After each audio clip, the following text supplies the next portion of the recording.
ang Philippine squash team na kamakailan lang ay napanalunan ang kauna-unahan nitong gold medal sa Southeast Asian Games.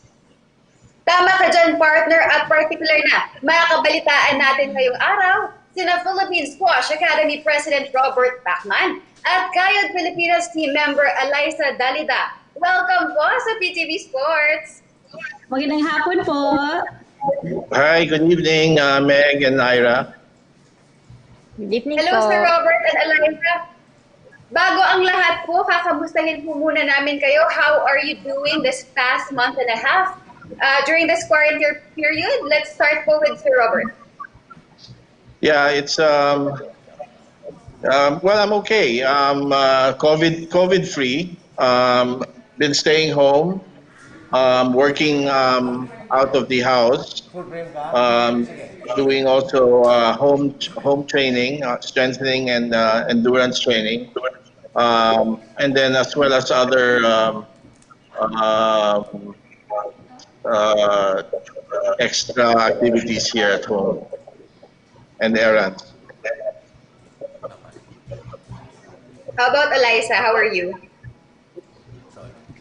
So far okay naman po. Medyo naiinip na pero okay naman po kasi nakakapag-spend ng time with family. Tapos na-work on po yung mga weaknesses namin sa training kasi mas full-time po kaming nakakapag-training. Hindi nga lang sa court pero more on sa endurance saka sa mga muscular exercises. Sir Robert, kamusta naman po ang mga national athletes po natin ngayon? Ano po yung mga kanilang pinagkakaabalahan sa ngayon para mapanatili po nila yung kanilang fitness? May iniwan din po ba kayong mga instructions kung ano po yung pwede nilang tutukan? Since kailangan nga po ng special facility para makapaglaro mismo ng squash. Well, for now they're focusing on home training with particular focus on strengthening and endurance training. So that's being monitored by our three national coaches. I'm in constant communication with them on a daily basis. We have our Facebook Messenger group. So we constantly or daily communicate with each other. So basically that's it. That's what they've been focused on. There's really not much we can do in terms of on-court training. I think Micah has been going to once in a while only when allowed to a squash court nearby that's owned by a Japanese and a good friend of the Philippine Squash Academy. And it's somewhere in Muntinlupa. Who's also a strong supporter of the Philippine Squash Academy and is also a member. Meron po bang mga sporting events and tournaments po na na-cancel due to the COVID-19 pandemic po? At ano po ba ito? Yeah, we have regular tournaments in the PSA World Tour as well as the World Squash Federation tournaments and Asian Squash Federation tournaments, and including the Southeast Asian Squash Federation tournaments. Those tournaments have been affected. We had, I think, about just for the first half of this year, we already had anywhere from 10 to 12 events planned out, but that didn't work out. We only went out in the first in January. We had 2 events in January, which we participated in. But then right after that, we came back. That was at the early stage of the COVID-19 pandemic. So we were able to go to that event and then come back right away.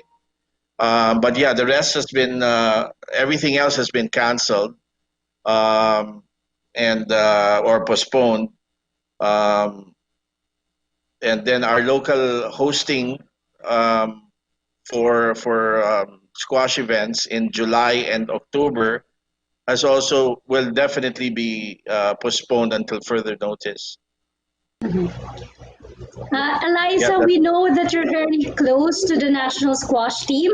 Ano-ano yung pinaka namimiss mo, yung mga namimiss mo sa team nyo ngayong that we're almost 2 months in this ECQ? Yung bonding po namin on and off the court kasi po sila parang kami-kami lang konti lang kasi kami sa team. So sobrang tight ng friendship namin hindi lang sa loob ng squash court pati off the squash court yung bonding namin after training mga bonding din namin during competition abroad. Tapos yung bonding namin inside the court, pag nagtitraining, yung mga asaran, yung usual talks namin every day, sila kasi halos yung lagi din namin kasama. Especially twice kami nagtitraining daily, morning and afternoon. Tapos 6 days in a week. So, sobrang nakakapanibago din na hindi mo sila nakakasama. Though, yun nga, meron naman kaming Facebook Messenger group na kung saan doon kami nag-uusap-usap, tapos nag-aasaran, tapos nag-share ng mga workout and status, kanilang mga status. Saka meron din kaming Zoom meeting kapag vacant yung iba during weekends or kapag na-miss na talaga namin yung isa't isa. So, yun po. Sir Robert, recently it was announced na magre-resume na yung construction works kahit po under ECQ regarding that po. What's your latest information po ba sa squash courts natin na itinatayo sa loob ng Rizal Memorial Sports Complex? Well, last time we checked on the facility, that the facility is pretty much done. It just needs the courts. The courts have arrived last April 19. It's now in storage with MECCAT Construction, the construction company responsible for the squash facility. So as soon as the PSC or the Rizal Memorial resumes construction works, I'm hoping that the installation will start. Sir, before the pandemic po ba, when was the target date of completion sana ng squash courts? And ano-ano po ba yung magiging benefits nito sa national athletes natin as well po sa squash community? Well, definitely we now have these courts are world-class courts. No, they come from Germany, and we've been training in cement courts, cement wall courts. So these were the old way of doing courts. So when we travel abroad for competitions, we're we have to adjust. So because we are playing with international standard courts. So now this will be the first time that we have international standard courts in the Philippines. Well, except for the one that just recently opened in Shangri-La, Bonifacio, but that's a membership club, no? Hopefully, with it being public, this would be also the first public courts. Then we would entice, our people in Manila to join the sport, and hopefully they get to try out and make the team as well. Last time po, naging mainit na usapin po ang tungkol sa allowance ng ating mga atleta. Pero ngayon po ay nasolusyonan naman po ito ng Philippine Sports Commission sa pagkansela ng mga sports events sa bansa ngayong taon. Pero kung sakali pong hindi ito nasolusyonan ng PSC, bilang presidente po ng Squash NSA, ano po ba yung magiging hakbang po natin dito? Well, we will be using the funds that we have left, our savings that we have left, coming from membership fees that we've collected. And we've also I've been coordinating with ISA because ISA helps me with administration as well. So we'll be heavily pursuing membership fees for this year. We have not collected much of it as of yet. It's coming in slowly in trickles. But if we focus on the membership fees for the year, then the athletes should be be well taken care of. Should PSE stop the remittance? I'm hoping they won't, because we won't be able to give as much as they are receiving. So I'm just hoping that it's status quo and it maintains throughout. Mhm. Yeah. Para naman sa'yo, Alyssa, bilang atleta, sa tingin mo, paano ito makaka-apekto sa inyo since hindi naman lahat ng athletes is katulad mo na employed din? Yes po. Sobrang maapektuhan po nito yung mga teammates ko na mas pinili nila mag full-time athlete kasi para makapag-training din and makapag-compete full-time kasi ito na nga po yung ginagawa nilang bread and butter para support yung family nila. So, in case na magkaroon ng issue or magkaroon ng problema po sa funding, sobra po silang maapektuhan financially. Um, Ako din po, siguro, some point, maapektuhan kasi instead na magkakaroon ako ng savings aside from getting allowances, tapos getting my salary as an employee, magkakaroon din po ng tightness sa budget po. Kapag, if ever po na magkaroon ng um, issue po sa pag-release ng allowance dahil sa funding po ng PSC.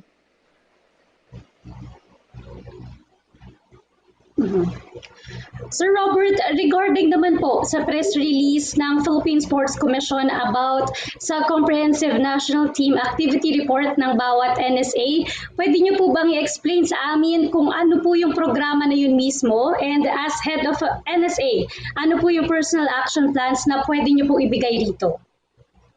Yeah, we've already submitted that 2 days ago, day before the deadline to the Philippine Sports Commission. We've came up with prevention guidelines, prevention of COVID-19 guidelines, which will also be implemented hopefully will be implemented in Manila Polo Club where we train.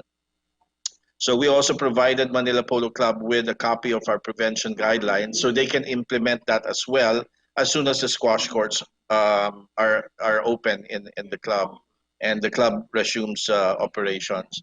So I'm working closely with them on that. And yeah, so there's really not much we can do other than home training.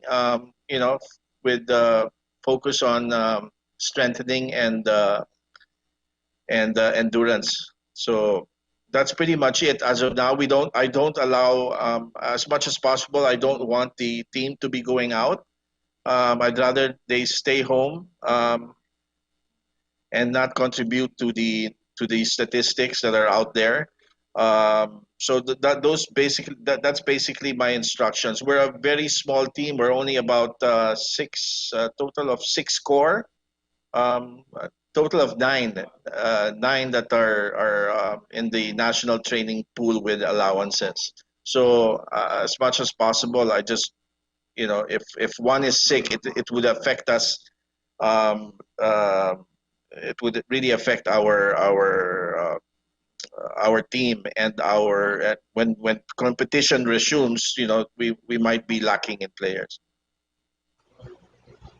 Sir Robert, once the squash gym reopened and the competitions went back to normal, what are those preventive guidelines po that the national squash team would observe po in relation to COVID-19?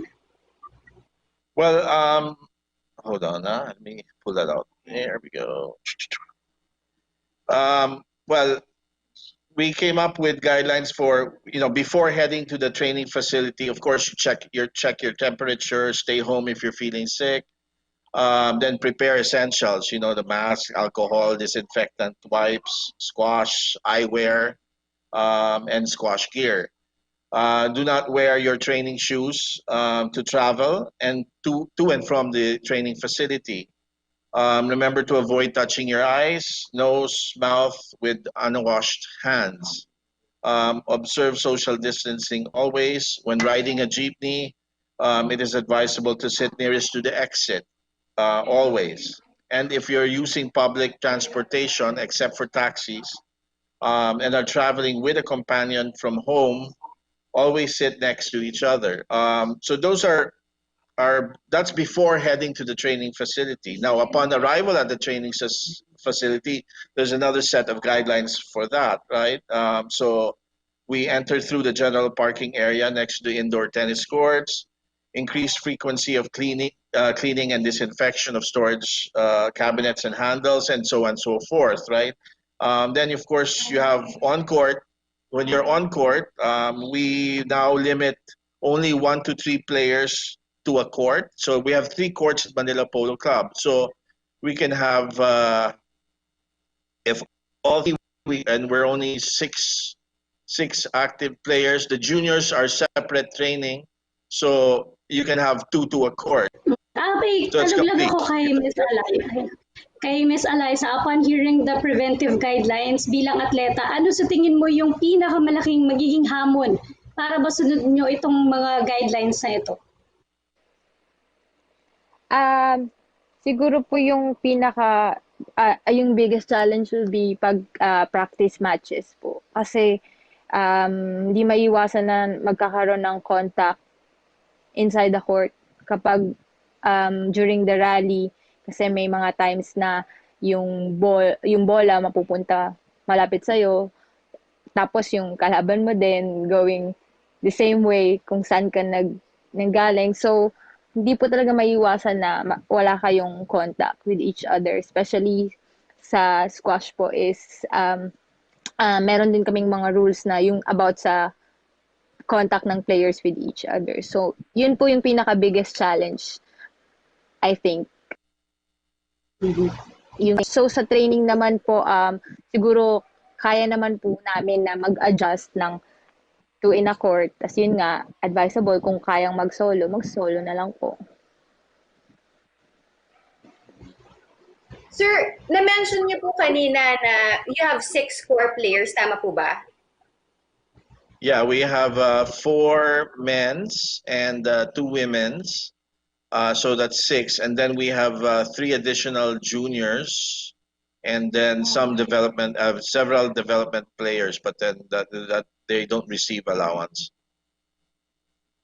Sir, despite of our current condition right now, do you still plan to, in a way, get more athletes for Philippine squash? Oh, definitely. That's the whole plan, and then hopefully the new court facility in Rizal can help us do that. So immediately once the Rizal memorial courts are open, we will definitely start grassroots development and training. Sir Robert, may mga plano na po ba ang Philippine Squash Academy sa mga Pinoy squashers after ng enhanced community quarantine? Yes. Yeah, for the athletes, as soon as we resume training, we will heed and adhere to the guidelines that we've presented. This was already that we came up with, and this was presented to the Philippine Sports Commission as well. I'm just waiting feedback from them. And as soon as this is over, and as soon as Manila Polo Club is operational, then we will heed the guidelines to the letter and start training. But the training would just be for just getting back in shape and being competition ready. Because for competitions to happen, it all depends on travel restrictions.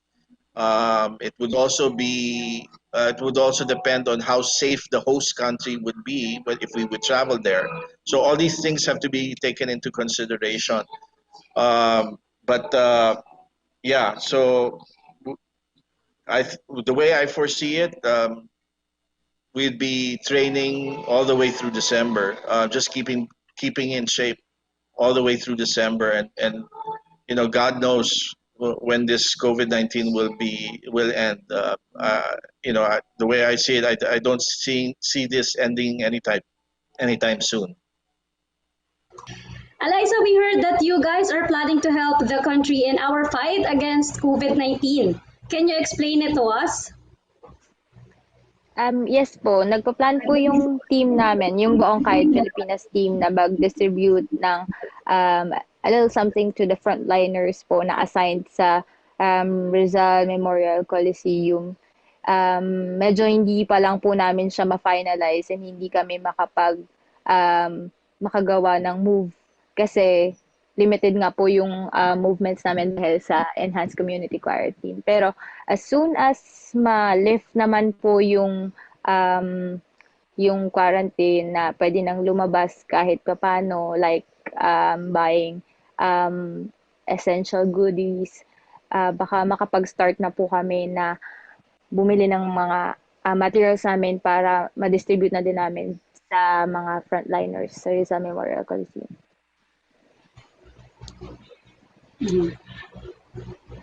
Finally po, message nyo sa iba pang mga national athletes at coaches amid the COVID-19 pandemic.